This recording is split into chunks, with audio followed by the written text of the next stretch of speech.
how do you think parents, பெற்றோர்கள் அவங்களோட குழந்தைங்களை எப்படி எஃபெக்டிவா கைட் பண்ண முடியும் towards using the internet? Internet today has become a very widely accessible tool for work, for education, for so many different things. So how பெற்றோர்கள் வந்து அவங்களோட குழந்தைங்களை எப்படி எஃபெக்டிவா கைட் பண்ண முடியும்? அது மட்டும் இல்ல, நீங்க வந்து நிறைய அட்வைஸ் பண்ணிட்டு இருந்திருக்கிறீங்க குழந்தைங்களை வந்து அதிகமா செல்போன்ஸை பயன்படுத்தக்கூடாதுன்னு. அது முடியுமா? இன்னைக்குள்ள சூழ்நிலையில அது முடியுமா? வேற குழந்தைங்க வந்து அவங்க படிப்பு எல்லாமே ஆன்லைன் தான் பண்ண வேண்டியது இருக்கு இந்த லாக்டவுன் சுச்சுவேஷன் யோசிச்சு பார்த்தோம்னாக்க. ஸோ அந்த மாதிரி ஒரு சூழ்நிலையில எப்படி சில்ட்ரனை தவிர்க்கிறது, செல்போன்ஸை யூஸ் பண்ணாம இருக்கிறதுக்கு? ஆப்பிள் கம்ப்யூட்டரோட ஓனர் ஸ்டீவ் ஜாப் ஆப்பிள் போனை கண்டுபிடிச்சு 10 வருஷம் கழிச்சு சொன்னதை அப்படியே உங்ககிட்ட சொல்றேன். Apple proved that a cell phone can change the world within 10 years. Every once in a while, a revolutionary product comes along and changes everything. This magical product reshaped the culture, shaken up the industries, put computer in millions of packets, and made it possible to know everything with a few tap on the screen. அப்படின்னு சொன்னார். அன்றைக்கும் சரி இன்றைக்கும் சரி அது வந்து அப்படியே இருக்கு. இதுல 2 விஷயம் நீங்க கேட்டீங்க. இந்த காலகட்டத்துல செல்போனை யூஸ் பண்ணாம இருக்க முடியுமான்னா, இந்த கோவிட் நேரத்துல யாரெல்லாம் செல்போன் வேண்டான்னு சொன்னோமோ நம்மளே செல்போனை ஸ்மார்ட் போனை வாங்கி கொடுத்து, யாரெல்லாம் இணையத்தை பார்க்காத இன்டர்நெட்ல போகாதன்னு சொன்னோமோ இன்டர்நெட்ல போய் கிளாஸ் அட்டன் பண்ணுங்கிற சூழ்நிலை காலத்தினுடைய கோலத்தால் வந்து விட்டது. இதை யாரும் மறுக்க முடியாது. அது விஞ்ஞான வளர்ச்சி அப்படிதான் இருக்கும். நான் என்ன சொல்ல வர்றேன், பெற்றோர்கள் வந்து இந்த செல்போன்னா என்ன, இப்ப 85% பேர் செல்போன் யூஸ் பண்றாங்க. அதுல 50% பேர் நெட் யூஸ் பண்றாங்க. அந்த நெட் யூஸ் பண்ற 50% பேர்ல 25% பேர் வந்து செல்போன்ல இன்டர்நெட்னா என்னன்னே தெரியாதவங்க பிள்ளைங்களுக்கு பெற்றோர்கள் வாங்கி கொடுக்குறாங்க.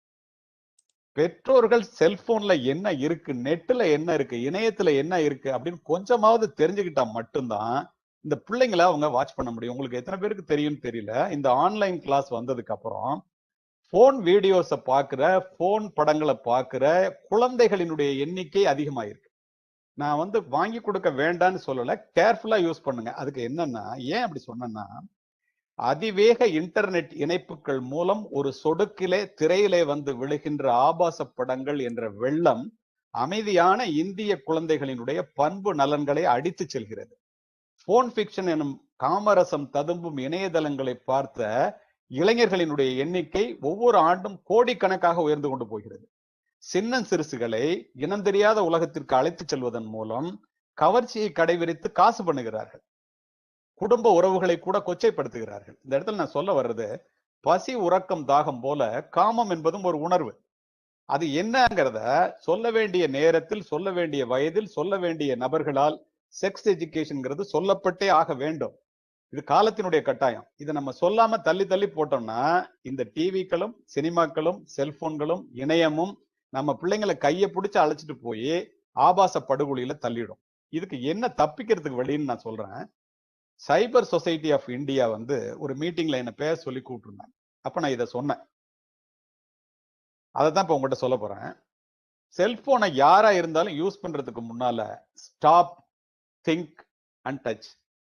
எடுத்தோன்னு அப்படியே நினைச்சோன்னு டச் பண்ணாம யோசித்து பார்த்து நம்ம வந்து நிறுத்திட்டு யோசித்தோம்னாலே பாதியை நம்ம அனுப்ப மாட்டோம். ஒண்ணு. ரெண்டாவது, இந்த செல்போன் யூஸ் பண்ற யாரா இருந்தாலும் நேரடியாக எதையெல்லாம் பேசுவதற்கு தயங்குகிறோமோ அது எதையும் செல்போனிலே பகிர்ந்து கொள்ள கூடாது. நிஜ வாழ்க்கையில ஒரு பிள்ளைய காப்பாத்துறதுக்கு பெற்றோர்கள் என்னமெல்லாம் ஜாக்கிரதை பண்ணுவோமோ அத்தனை ஜாக்கிரதையும் இந்த நிழல் உலக வாழ்க்கையிலேயே அவங்க பண்ணியே ஆகணும். 2 கண்ணு மட்டும்தான் பாக்குதுன்னு நினைச்சுக்கிட்டு பிள்ளைகள் பண்ணுகிற எல்லாத்தையும் திரைக்கு பின்னால் ஸ்கிரீனுக்கு பேக் சைட்ல பல 1000 கண்கள் பார்க்க முடியும் அப்படிங்கிறத பிள்ளைகளுக்கு உணர்த்தது நம்மளுடைய காலத்தினுடைய கட்டாயம். இப்போ பேரண்டல் கைடன்ஸ் ஒண்ணு இருக்கு, உங்களுக்கு தெரியும், எல்லாருக்கும் தெரியாது. அதை வச்சு அவன் ஸ்கிரீன் டைமை நம்ம மானிட்டர் பண்ண முடியும், அவன் எதை பார்க்கறான்னு மானிட்டர் பண்ண முடியும், எதை டவுன்லோட் பண்ணலாம் பண்ணக்கூடாதுங்கிறத பண்ண முடியும், ஃபேஸ்புக்ல லிங்க் பண்ணி நம்ம பார்க்க முடியும். இது 50% பெற்றோர்களுக்கு தெரியாதனால ராத்திரி 9 மணிக்கு மேல போர்வைக்குள்ளே எரிகின்ற செல்போன் வெளிச்சத்தினால் பல குடும்பங்கள் இருளிலே மூழ்கி கொண்டிருக்கின்றது அப்படிங்கிறது காவல்துறை அதிகாரியான எங்களுக்கு தான் தெரியும். அதனால யூஸ் பண்ணி தான் ஆகணும், வேற வழி இல்லை. அதை ரொம்ப கேர்ஃபுல்லா ஒரு மவுண்ட் ரோட்ல ஒரு புள்ள சின்ன குழந்தைய நடக்க விட்டா எவ்வளவு கேர்ஃபுல்லா அந்த பக்கம் நடந்து போகணும்னு நம்ம நினைப்போமோ அது மாதிரி செல்போனை யூஸ் பண்ண சொல்லிட்டு நம்ம அது என்ன செய்யுதுன்னு பார்க்கணும். இல்லைன்னா பிரச்சனைகள் வந்த பிறகுதான் தெரியும். இப்போ உங்களுக்கு தெரியுமான்னு எனக்கு தெரியல. 15 வயதுக்கு கீழே உள்ள குழந்தைகள் பாய்ஸ் லாக்கர் ரூம் அப்படின்னு ஒரு இன்ஸ்டாகிராம் பேஜ் ஆரம்பிச்சு அதுல அந்த அட்மினை அரெஸ்ட் பண்ணி 27 பிள்ளைகளை, பள்ளிக்கூடத்து பிள்ளைகளை காவல்துறை, டெல்லி காவல்துறை தன்னுடைய பாதுகாப்பு வளையத்துக்குள்ள கொண்டு வந்திருக்காங்க. பேரண்ட்ஸ் எல்லாம் போய் கதறி துடிக்கிறாங்க, எங்க புள்ள இப்படி பண்ணிச்சாங்க. அப்போ கண் கெட்டதுக்கு அப்புறம் சூரிய நமஸ்காரம்னு இல்லாம இருக்கணும்னாக்க இந்த உலகத்துல நம்ம ரொம்ப ஜாக்கிரதையா செல்போனை பிள்ளைங்க யூஸ் பண்றாங்களான்னு கவனிக்க வேண்டியது அவசியம். அவ்வளவுதான்.